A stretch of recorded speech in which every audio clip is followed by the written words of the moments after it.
প্ৰতিটো সময়তে কিয় নাৰীৰ ওপৰত দুখ জাপি দিয়া হয় ইমান মুখখন চোকা তাইক কোনে বিয়া পাতিব লৰাটো আগতে এনেকুৱা নাছিল বিয়াৰ পাছতহে এনেকুৱা হল সন্তান জন্ম দিব নোৱাৰিলে এতিয়া কব এইজনী বাজি আজি কেইটামান কথা মানে বহুত দুখত প্ৰকাশ কৰিবলৈ ওলাইছো কেইটামান প্ৰশ্ন মই উত্তৰ বিচাৰিছো প্ৰতিটো সময়তে মহিলাসকলৰ ওপৰত কিয় দুখ জাপি দিয়া হয় প্ৰতিটো ক্ষেত্ৰতে মহিলাগৰাকী দুখী কিয় হয় হেয়া লাগিলে জুবিন গাৰ্গৰ পত্নী গৰিমা বয়ে নহওক কিয় যেতিয়া এজনী ছোৱালীয়ে গোটেই জীৱন বিয়া নোহোৱাকৈ থাকে তেতিয়া কয় যে ইমান মুখখন চোকা তাইক কোনে বিয়া পাতিব কিছুমানক আকৌ কয় ইমান অহংকাৰী কোনে বিয়া পাতিব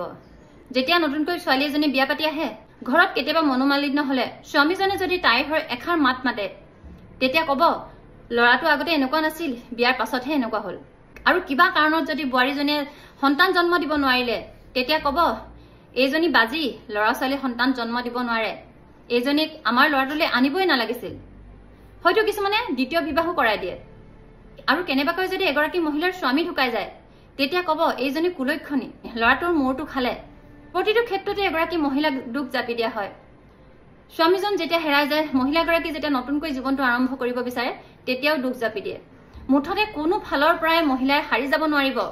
প্ৰতিটো ক্ষেত্ৰত তাইৰে দুখ প্ৰতিটো ক্ষেত্ৰত দুখী মহিলাসকলে কিয় এনেকুৱা কৰিলে আপোনালোকে আৰু সবতকৈ আচৰিত কথা কি জানেনে এগৰাকী মহিলা আনগৰাকী মহিলাক এনেকৈ বেয়া বেয়া কথা কৈ এনেকৈ দুখ দিবলৈ অকণো দুখ নকৰে তেওঁ ভাবি নাচায় যে তেওঁ এগৰাকী মহিলা তেওঁক যদি কোনোবাই তেনেকৈ ক'লেহেঁতেন কিমান দুখ লাগিলেহেঁতেন এই কথাষাৰ কিন্তু ভাবি নাচায়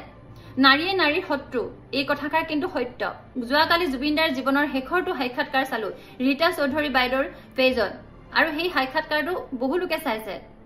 বহুলোকে মনৰ দুখ মনৰ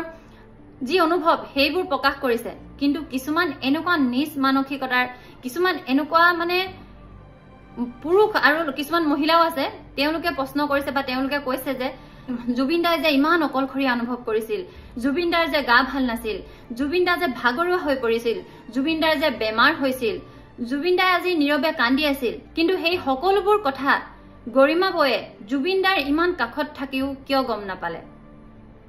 এই প্ৰশ্নটো কৰিছে কিছুমানে যিসকলে প্ৰশ্ন কৰিছে তেওঁলোকক কৈছো আপোনালোকে নিজৰ পত্নী বা নিজৰ স্বামীৰ 24 ঘণ্টা সময় কি কৰি থাকে কি ভাবি থাকে কি খাই থাকে কি কোট কি কৰিছে কাক লগ পাইছে কাক লগ পোৱা নাই কাৰ লগত কি কথা পাতিছে আপুনি জানেনে আপোনাৰ স্বামীয়ে এই সময়ত কাক লগ কৰি আছে তেওঁ ফোনত আপোনাক মিছাও কৈ দিব পাৰে আপুনি জানেনে আপুনি যে গৰিমাবক আজি প্ৰশ্ন কৰিছে জুবিনদা আজি কিয় অকলশৰীয়া জুবিনদা আজি কিয় এনেকুৱা পৰিস্থিতি হল কিহৰ কাৰণে প্ৰত্যেকবাৰে গৰিমাবক টানি আনিছে গৰিমাবই যদি ছিংগাপুৰলৈ জুবিনদাৰ লগত গ'লহেঁতেন জুবিনদা জীয়াই থাকিলেহেঁতেন জুবিনদাক আনিবলৈ গৰিমাবই কিয় ইমান হাজি কাচি গ'ল গৰিমাবই জুবিনদাৰ মেনেজাৰৰ লগত ফটো এখন তুলিছিলে তাতো প্ৰশ্ন তেওঁলোকৰ মাজত কি গোপন সম্পৰ্ক আছে আৰে নিজৰ মানুহজনক 10-11 বছৰ ধৰি কোনোবাই চোৱাচিতা কৰিছে মেনেজাৰ হয় তেওঁৰ লগত একপি ফটো উঠিলত আপোনালোকৰ ইমান প্ৰশ্ন আজি আকৌ গৰিমাবয়ে কিয় জুবিনদাৰ দুখৰ কথা গম নাপালে জুবিনদাৰ মনৰ কথাবোৰ কিয় গৰিমাবয়ে গম নাপালে আপুনি গম পায় আপুনি জানে নিজৰ স্বামী নিজৰ পত্নীৰ কথা প্ৰতিটো সময়তে কি কৰিছে গম পায় যিসকলে প্ৰশ্ন কৰিছে তেওঁলোকে নিজক প্ৰশ্ন কৰক মোৰ সংসাৰখন কিমান সুখী মই এইটো ক'ব বিচৰা নাই যে জুবিনদাই কিবা বেয়া কাম কৰিছিলে কিবাহে কৰিছিলে এইবোৰ কথা মই কেতিয়াও ক'ব নোৱাৰো তেওঁ ভগৱানৰ অংশ হয় এইবোৰ কথা মই কোৱা নাই কিন্তু পত্নী হিচাপে গৰিমা বয়ে প্ৰতিটো সময়তে জুবিনদাৰ লগত থকাটো সম্ভৱ হবনে কিয় নহব মই কৈছো শুনক জুবিনদা কেৱল গৰিমা বৌৰ নহয় জুবিনদা গোটেই অসমবাসীৰ হয় গৰিমা বৌৰ তেওঁৰ পত্নী হয় কিন্তু গৰিমা বয়ে এইটো ভাবা নাই যে জুবিনদা কেৱল মোৰ হয় গৰিমা বয়ে নিজৰ স্বামীক গোটেই ৰাইজৰ বাবে দি দিলে জুবিনদাই যেতিয়া দিনে নিখাই ৰাইজৰ বাবে কাম কৰি থাকে সেই সময়ত যদি গৰিমা বয়ে ফোন কৰি বাৰে বাৰে অশান্তি কৰি থাকিলেহেঁতেন ক'ত আছা কি কৰিছা সোনকালে আহা ফেচ পাতি থাকিলেহেঁতেন নামাতিলেহেঁতেন প্ৰতিটো সময়তে যদি আমনি কৰি থাকিলে হয় তেতিয়া জানো জুবিনদা আমি পালোহেঁতেন অসমৰ মানুহৰ বাবে জুবিনদা জানো ইমানখিনি কাম কৰিব পাৰিলেহেঁতেন ভাবি চাওকচোন এবাৰ আৰু গৰিমা বয়ে যদি জুবিনদাক প্ৰতিটো সময়তে বিচাৰিলেহেঁতেন নিজৰ কাষত প্ৰতিটো সময়তে যদি খবৰ লৈ থাকে অশান্তি কৰিলেহেঁতেন কামৰ মাজতো ফোন কৰি থাকিলেহেঁতেন তেতিয়া হয়তো তেওঁলোকৰ সম্পৰ্কটো যে আজি ইমান গভীৰ ইমান টনকিয়াল তেনেকুৱা হৈ নাথাকিলেহেঁতেন হয়তো